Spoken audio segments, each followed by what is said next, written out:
Your Excellency,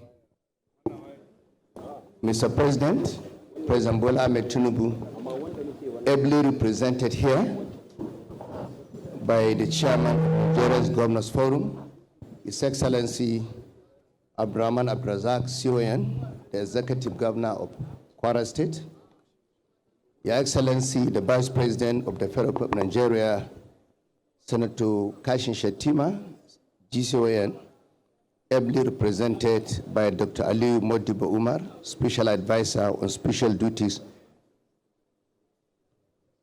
the Chairman of Northern Governors Forum, His Excellency Mohammed Inua Yahya, GCON, Executive Governor of Gombe State, the Secretary to the Government of the Federation, His Excellency Senator George Akume, the National Security Advisor, Malan Nuhuribadu, Honorable Ministers and other members of the Federal Executive Council here present, current and former members of the National Assembly here present, the head of federal government agencies, parastatals, and other senior government officials here present, the service chiefs. I will especially recognize our own, the Chief of Defense Staff, General Christopher Musa, and other service chiefs here present, the Chairman, Board of Trustees, Sir Ahmadu Bello Memorial Foundation, Chief Servant, His Excellency Maazu Babangida Aliyu, GCON, the Director General, Sir Ahmadu Bello Memorial Foundation Engineer Abubakar Gamba Umar, the guest speaker, Professor Tijani Mohammed Bande, former President of the United Nations General Assembly, Royal Fathers here present, members of the Kaduna State Executive Council here present, religious leaders present here, invited guests, members of the press, ladies and gentlemen. It is with profound sense of patriotic obligation and genuine humility that I stand before this distinguished assembly to convene under the esteemed Sir Ahmadu Bello Memorial Foundation. This gathering is not a mere formality. It is an invitation to introspection, to earnest evaluation, and to the forging of bold, forward-looking strategy for our collective advancement. The conference theme, assessing electoral promises, fostering government-citizen engagement for national unity, speaks directly to the heart of democratic governance. It underscores the significance of honoring commitments and deepening connections between the states and the citizenry. Let us be clear, electoral pledges are not campaign rhetoric to be conveniently forgotten after votes are tallied. They are solemn covenants, expression of aspirations, hope, and obligation. To assess those pledges is not an act of cynicism. It is an affirmation of the transparency and accountability. To foster genuine interaction between government and governed is not to encourage mere noise, but to cultivate the bedrock of unity, one grounded in shared progress, mutual respect, and restored trust. 2 years ago, this foundation brought before you leading presidential candidates. Among them, His Excellency Asuwaju Bola Ahmed Tinubu, GCFR. He addressed you not with empty praises, but with vision anchored in renewal, integration, and rapid development, especially for Northern Nigeria. He made bold commitments. Today, reconvened as a collective body of reflection, the question is unavoidable. Has President Tinubu honored the pledges he made? As a governor of Kaduna State, former senator, and a proud son of the North, I offer this response not from a point of political partisanship, but as one engaged in the journey of regional transformation.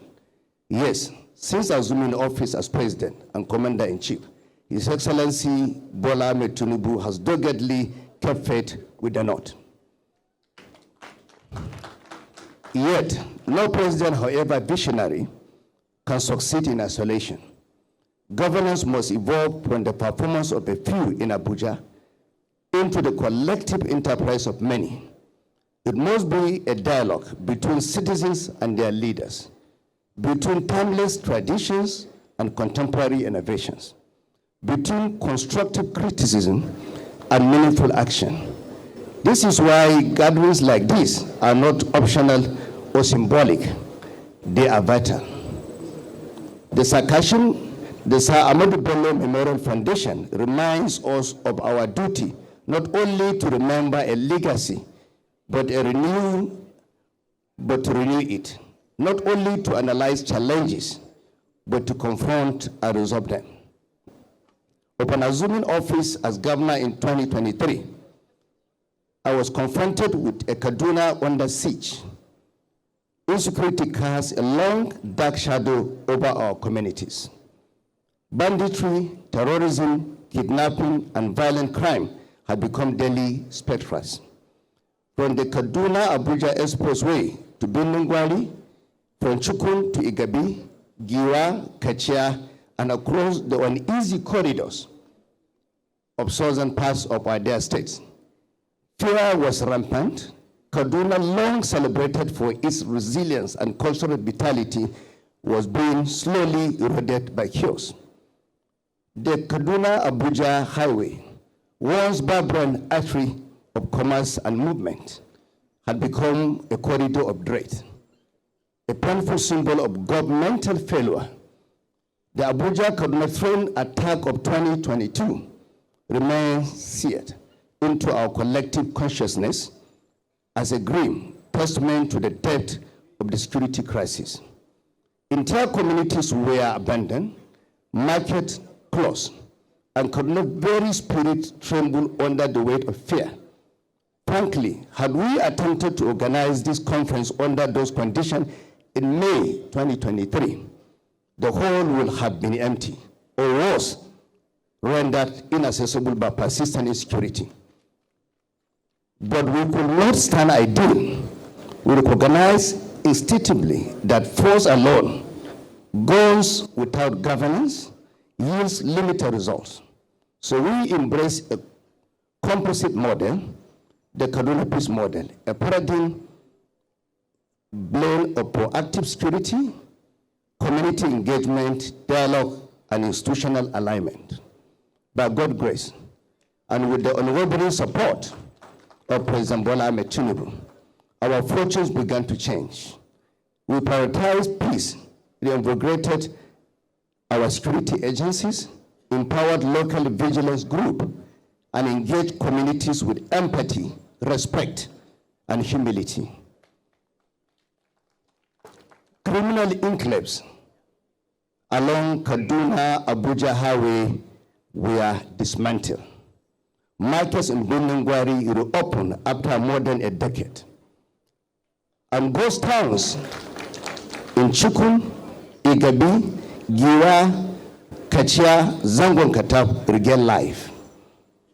In the south of our state, through dialogue and reconciliation, we actively laid the ground for a lasting peace.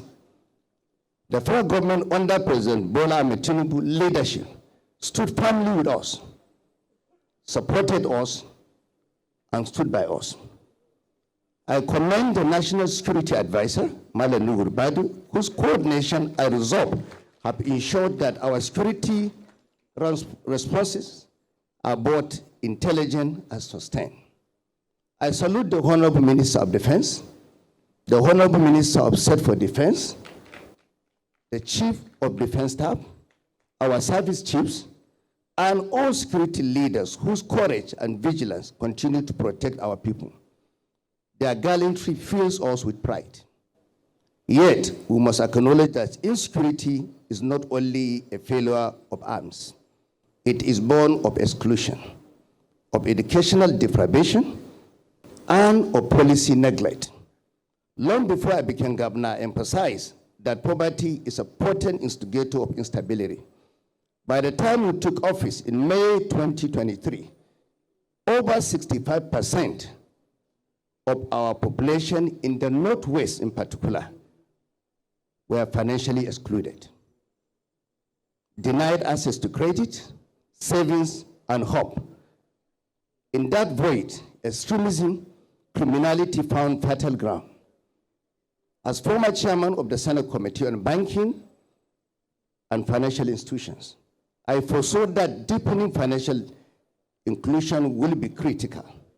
I championed the Welfare Act of 2020, bringing fintechs under formal regulation and laying the foundation for a digital economy. As a governor, I issue an executive order to formally integrate 2.5 million of our most vulnerable citizens into financial system. We collaborated with banks, fintechs, civil society, and global partners to preserve and expand that momentum. Financial inclusion is more than numbers. It is about dignity. It is about ensuring that a farmer in Giwa, a market woman in Kachia, and a youth in Zaria has a stake in our economy and our collective future. Indeed, at this point, I dare reiterate the fact that most of us here already know too well. Our challenges in the North today are deeply rooted issues that began decades ago. The region has suffered from years of neglect, policy inconsistency, and weak governance structures. Blaming His Excellency President Bola Ahmed Tinubu, who has barely been in office just 2 years ago, for the problem that have been festering for over 20 years or more, ignores the complex history and systematic failures that span multiple governments and political actors in northern Nigeria. Well, the Tinubu administration bears the responsibility to find solutions. It is unjust and politically misleading to hold the administration solely accountable for the crisis that predates the tenure of the current president. I want to also at this point just, I was happy when the chairman of the ACF also made his own remark, and I'm happy he drew our attention, all of us here, that most of us who are the leaders in northern Nigeria, I think we should be open enough to take the blame, because there was silence. Where was our voices? Nobody was speaking in the last 10 years. Nobody was speaking in the last 15 years. Nobody was talking in the last 20 years. And we were sitting watching the developmental indices in northern Nigeria, both the northwest, the northeast, and the north central, have deteriorated completely in the last 20 years to date. We're talking about out of school children, yes, 18.5 million when you talk about the UNICEF index right now. But more than 90% as of today. The 80% was about 3 years ago, 4 years ago. But if we don't take very serious action, we might not have a region called the Northern Nigeria.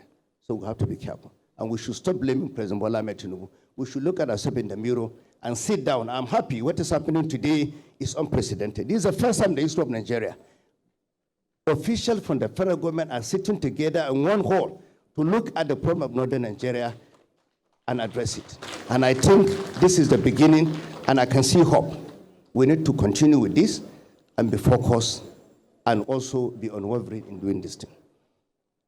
President Tinubu's administration introduced a comprehensive student loan scheme, alleviating education costs and allowing students from modest backgrounds to pursue higher education. He is investing in infrastructure upgrade at federal institutions and enrolling thousands in vocational and digital training programs targeted at preparing youth for opportunities in technology and innovation. In basic education, we are expanding classroom capacity, recruiting and training teachers, renewing curricula, all to improve learning outcomes for underserved communities. We are reimagining education not simply as literacy, but as empowerment. President Tinubu's 3 million technical talent initiative trains youth in digital and technical skills, while our own agricultural colleges and technical institutes connect learning with livelihoods. We are not only preparing future employees, we are cultivating job creators. President Bola Ahmed Tinubu's effort in healthcare are equally transformative. I'm also happy that the chairman of the Nigerian Governors Forum is here. The chairman of Governors Forum is also here. And I can attest to the fact that we are getting a lot of support from President Bola Ahmed Tinubu. And this support is not because we are APC governors. The support cut across all governors, irrespective of party affiliation. That is why today, I am not sure if there's any governor in Nigeria that can come out and say that he can go against the president, because the president is doing to us what no president in the history of Nigeria have done for subnationals in terms of support. These improvements in insecurity, education, economic inclusion, health, infrastructure, and agriculture are not isolated intervention. They form a coherent vision of national renewal that President Tinubu champions through his Renew Hope agenda across the North. Infrastructure revert is underway. In agriculture, long the economic lifeblood of the North, we are witnessing a quiet revolution. Farmers now benefit from solar-powered irrigation, mechanized tools, fertilizers. Climate-smart programs are reshaping rural livelihoods. Agribusinesses is supplementing subsistence farming. Local market flourish. Food systems grow more resilient and food sovereignty. In fact, no president has in the history of Nigeria supported subnational in agricultural transformation as President Bola Ahmed Tinubu is doing at the moment. Central to his administration achievement is unwavering commitment to national inclusion. Northerners hold key ministerial and institutional leadership roles. Today, I'm happy looking at this hall. The entire security of Nigeria is here. National Security Advisor is here. Minister of Defense is here. Minister of Defense for State is here. Chief of Defense Staff is here. My brother, the Chief of Air Staff, is here. Everyone is here. We have no reason to complain. We just have to put our head together. I'm happy we're all sitting in the same hall today. So security, I'm sure after this meeting, will be a history by the grace of God.